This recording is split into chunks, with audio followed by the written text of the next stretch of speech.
Hello everybody, how are you all? I hope each and of is fine and doing great in your studies. So इस video में share करूंगी मैं RB assistant mains का analysis, जो कि मैंने खुद नहीं दिया है, जिस मेंबर ने दिया है उन्होंने ही शेयर किया है ग्रुप में। तो मैं एग्जैक्ट वही क्वेश्चंस आपके साथ शेयर करूंगी जो आए थे एग्जाम में। एंड जिन लोगों का आरबी असिस्टेंट मेंस का एग्जाम था आज, तो आप कमेंट सेक्शन में ज़रूर बताना कि आपको एग्जाम का पैटर्न कैसा लगा, एग्जाम का लेवल कैसा था एंड आपका एग्जाम कैसा गया है। तो सबसे पहले रीजनिंग सेक्शन से स्टार्ट करेंगे। एंड यस, मेरी हैंड राइटिंग में मत जाइएगा, मैंने बहुत जल्दी जल्दी लिखा है एंड मेरी हैंड राइटिंग बहुत खास है भी नहीं, तो मैं ऐसा भी नहीं बोलूँगी। और मैंने इसको जल्दी जल्दी लिखा भी, इसलिए सब देख सकते हैं आप कैसा लिखा है मैंने, ठीक है। बट हाँ, चीज़ें आपको समझ में आ रही हैं वो मैटर करता है। तो ये रीजनिंग सेक्शन में जो पजल्स थी, सबसे पहले बॉक्स पजल थी, उसमें वेरिएबल के साथ था। और मुझे लग रहा है कि जितनी भी टाइप्स की पजल थी सारी ही आई थी। जैसे कि बॉक्स पजल है, मंथ बेस पजल था, ये भी वेरिएबल के साथ थी। अनसर्टेन पजल थी जिसमें 3 क्वेश्चंस थे और इसमें कोई भी वेरिएबल नहीं था। फ्लैट फ्लोर प्लस वेरिएबल के साथ थी ये भी। रैंकिंग वाली पजल थी, उसमें भी वेरिएबल दे रखा था एंड सबके 5 क्वेश्चंस थे।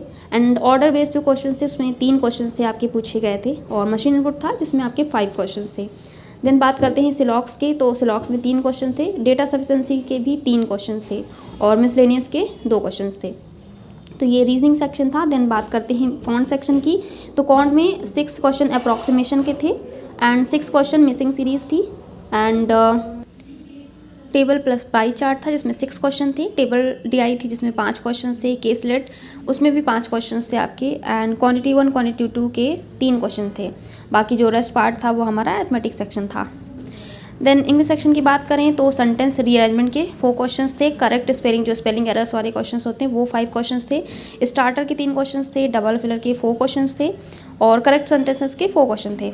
2 रीडिंग कॉम्प्रिहेंशन थे, जो कि एक बेस था किसी रेयर डिसीज़ पे, दूसरा था एजुकेशन पे। एंड अब बात करते हैं उसकी जनरल अवेयरनेस की। तो जनरल अवेयरनेस के जो क्वेश्चंस थे वो मैंने चैनल पे डाल दिए, जिन लोगों को देखना हो आप देख सकते हो, ठीक है। क्योंकि जो क्वेश्चन थे वो काफ़ी डीप में थे। उन्होंने बोला सितंबर से लेकर दिसंबर तक क्वेश्चन थे।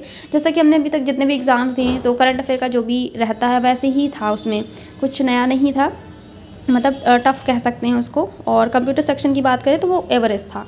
तो ओवरऑल ये था हमारा एग्ज़ाम का जितनी भी चीज़ें पूछी गई थी।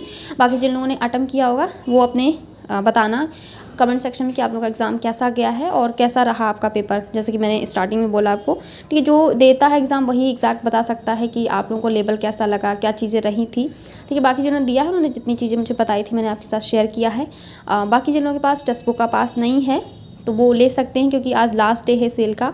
एंड इससे कम प्राइस में आपको अब इससे ज़्यादा मतलब नहीं आएगा ऐसा ऑफ़र, क्योंकि इतने कम प्राइस में, यानी कि 179 में आपका ईयरली पास मिल रहा है एंड 269 में आपका पास प्रो मिल रहा है। एंड जो आपको यूज़ करोगे VS10 तो उसमें आपको 10 नहीं 12% का डिस्काउंट दिया जा रहा है।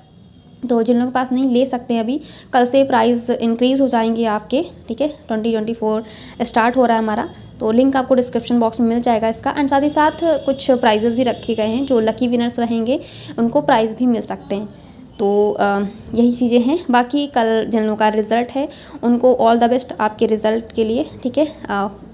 आई होप आप लोगों का रिज़ल्ट बहुत अच्छा हो, ठीक है। एंड जिन लोगों का जैसा भी, मतलब एक होता है कि फियर तो रहता ही है, कैसा भी हो आज का टाइम, आज का दिन जो रहेगा, रात जो रहेगी, काफ़ी मैं फील कर सकती हूँ, ठीक है। तो इसलिए मैं ऐसा कह रही हूँ, मैं बस ये कहने की कोशिश कर रही हूँ आपसे कि कल आप रिज़ल्ट का इम्पैक्ट अपने ऊपर मत जाने दीजिएगा, जैसा भी रहेगा।